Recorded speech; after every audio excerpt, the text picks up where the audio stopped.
Olá a todos, eu espero encontrá-los bem. Nós estamos aqui mais uma vez para darmos continuidade aos nossos estudos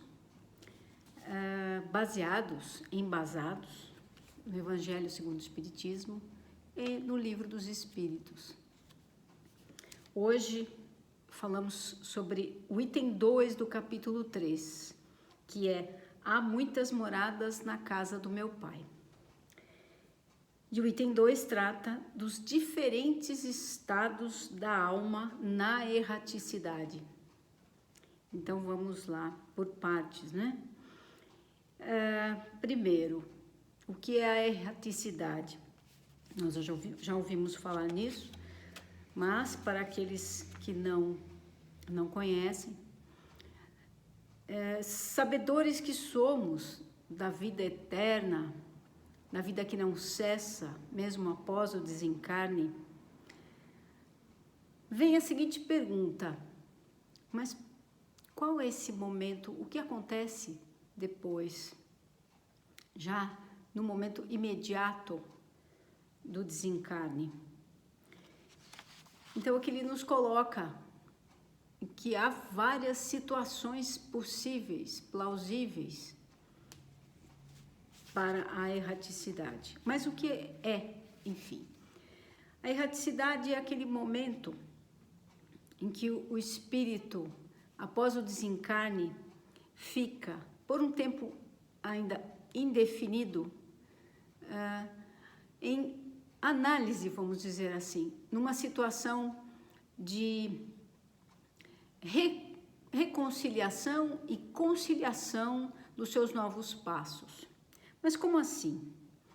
É a partir desse momento de transitoriedade é que ele vai dar os próximos passos. Serão permitidos, orientados os próximos passos para a jornada evolutiva, que é a jornada de todos nós.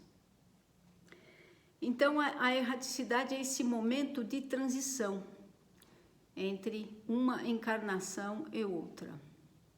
A maioria dos espíritos já evoluídos, já num estado angelical, não estão na erraticidade. Eles já se encontram nos seus patamares e nos seus locais adequados na sua vibração. Não que eles não se desloquem, como nós sabemos. Há esse deslocamento, sim.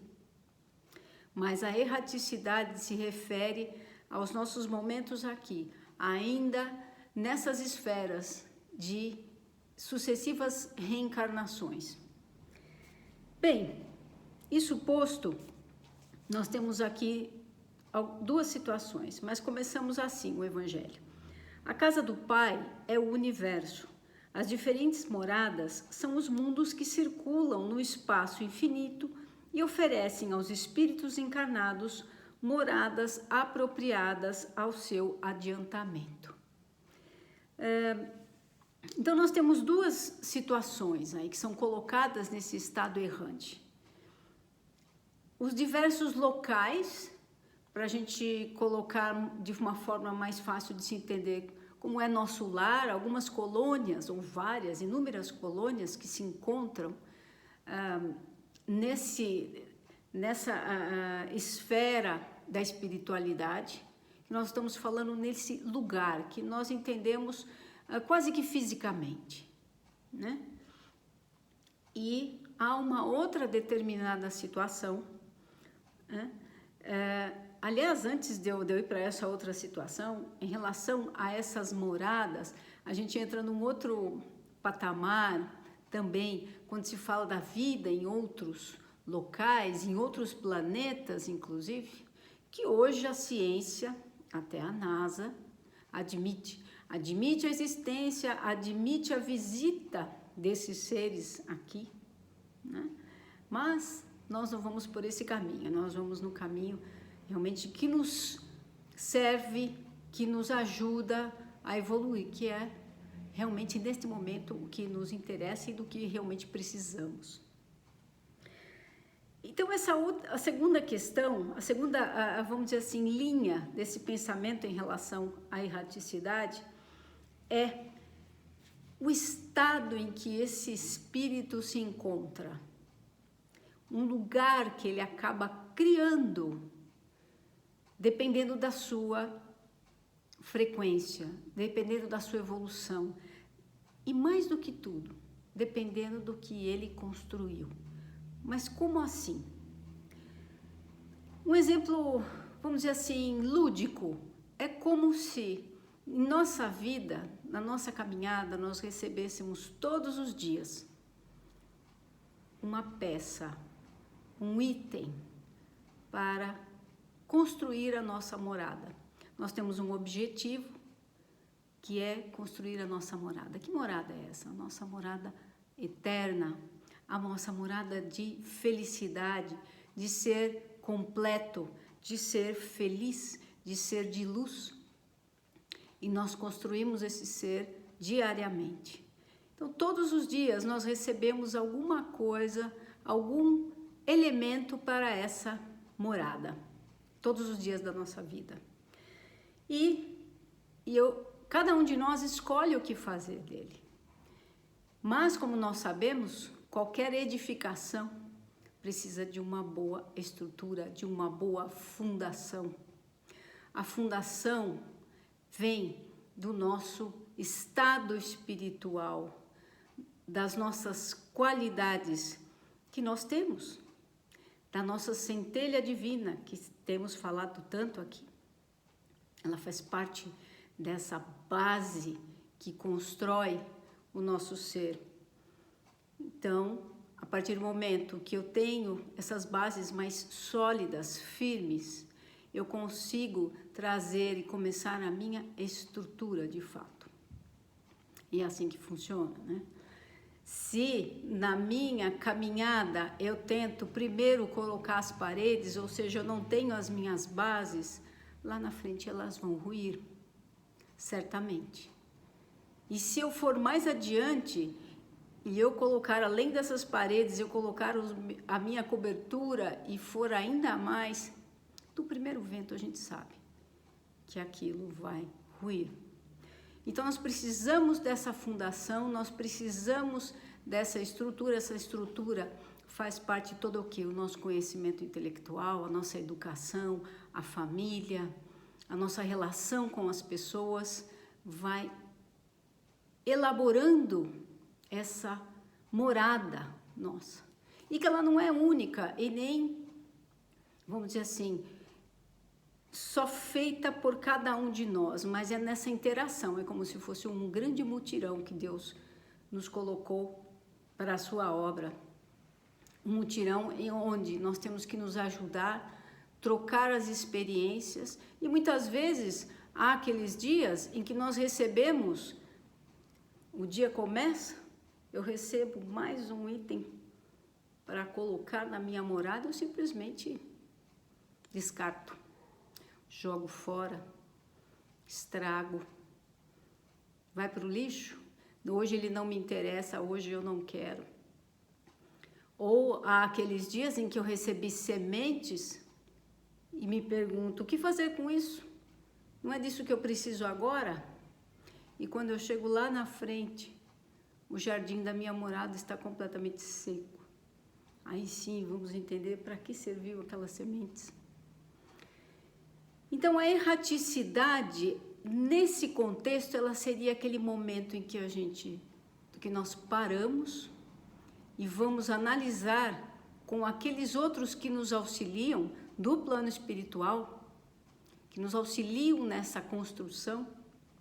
Nós vamos analisar aquele projeto de vida, até onde fomos, o que conseguimos edificar, está bem feito? Está realmente robusto o suficiente para que seja eterno? Sim, porque terá que ser eterno. Nós somos eternos. Há que brilhar, há que ser um local onde sejam recebidos outros irmãos. Há de ser um local de amor, há de ser um local de boas-vindas, há de ser uma casa, vamos dizer assim, aquela casa dos sonhos de todos nós. Então, esse momento da erraticidade é um momento de análise. Podemos estar bem, termos realmente edificado de uma forma grandiosa, dentro das nossas possibilidades naquela encarnação, ou simplesmente não temos edificado nada, ou até muitas vezes temos derrubado aquilo que já havíamos construído, ou que outros nos ajudaram em momentos distintos, de pessoas que passaram pela nossa história, nós passamos pela história de outras, né? Talvez tenhamos derrubado algumas paredes por aí. Então, para que nós entendamos, né, esse momento, e que ele pode ser muito bom, esse momento de erraticidade do espírito, ele pode ser muito positivo, pelo fato desse otimismo de continuar a edificar na nossa morada eterna, como ele pode ser realmente obscuro, ainda sem resultado, mas de qualquer forma, todos os dias, Deus continua nos trazendo elementos para que possamos nos construir, para que possamos ir em direção dessa evolução. Não há um dia sequer que nós não passemos por isso. Talvez esse momento vivido por todos nós, no planeta como um todo, seja justamente um momento de acelerar a edificação. Seja um momento de, para muitos, rever aquilo que está sendo feito ou não está sendo feito.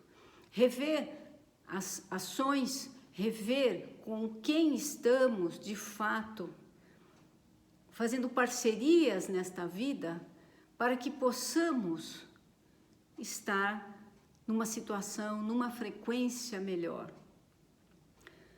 Então a erraticidade ela pode ser de duas formas, nós podemos analisar ela como esse local realmente que os espíritos são deslocados e que eles vão receber muitas vezes tratamento, escola, oportunidade para aqueles que realmente conseguem já ter essa consciência de que passos foram dados e que realmente cumpriu com aquele projeto anteriormente combinado.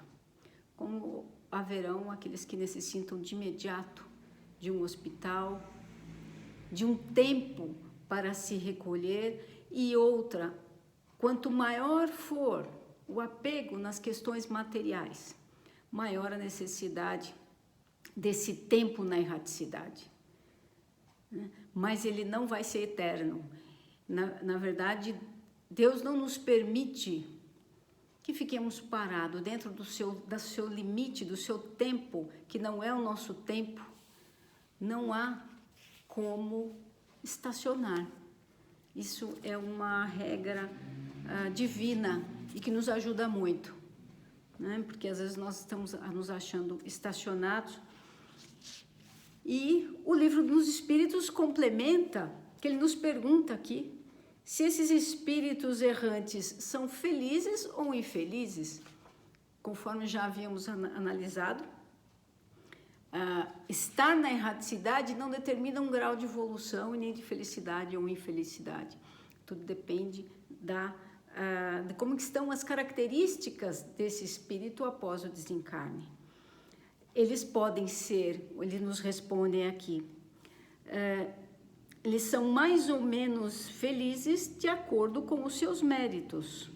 Aqueles que têm paixões no sentido de estarem apegados às coisas da matéria, às pessoas, aos bens, ao poder, aos prazeres, às coisas ligadas à matéria, certamente terão uma situação mais delicada, mais difícil e muitas vezes de sofrimento para que se desliguem dessa situação que os prende, mas que são eles mesmos, ou melhor, nós mesmos é que nos prendemos, né, nos arraigamos nessas questões materiais. quanto mais desligado ele for da matéria, mais leve, iluminado e tranquilo nesse processo. Eu vejo que hoje, com tantos desencarnes que nós estamos tendo, claro que o mundo já passa por isso, mas hoje nós temos aí uma pandemia, certamente muitos questionam, mas afinal de contas, como é que isso está sendo, como é que eles estão sendo recebidos? Então não há nada que esteja fora do controle e fora das regras do Pai, não há. O que acontece é que nós aqui não conseguimos ter esse entendimento mais amplo e precisaríamos de uma visão, né, muito mais aprofundada de tudo isso para que pudéssemos entender. Mas todos vão sendo recebidos da melhor forma possível. Há esse momento, sim,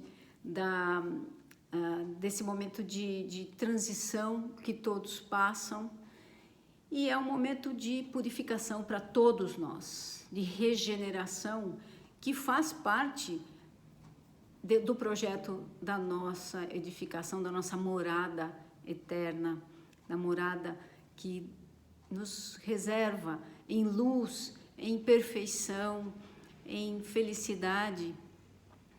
Então, que nós caminhamos nessa direção, né? E eu gostaria só de deixar aqui algumas palavras, novamente do livro Palavras de Vida Eterna, psicografado pelo Chico Xavier, as palavras de Emmanuel.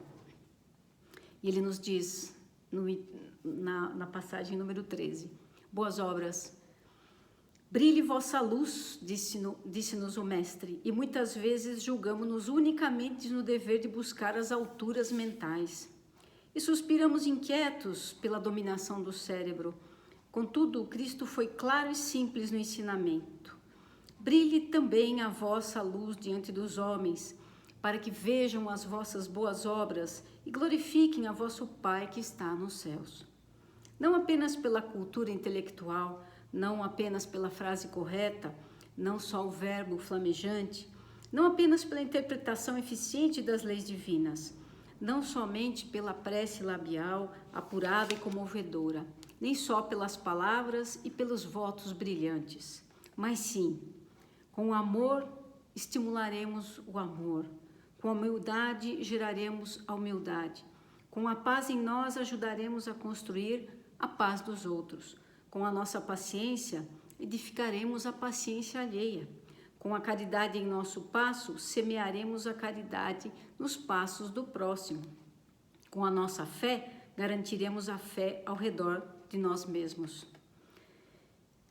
E aqui fica então ensinamentos e lições para que tenhamos em cada tijolinho colocado na nossa morada, que ele seja de luz, edificado com amor, e que nós ajudemos também a edificação dos nossos irmãos, para que todos possamos vibrar, viver na eternidade em cidades brilhantes, em cidades iluminadas, no mundo que é o que sonhamos de regeneração, mas não aquele sonho de devaneio, um sonho realmente possível. Então, Deus não nos daria tantas ferramentas se não fosse possível essa edificação.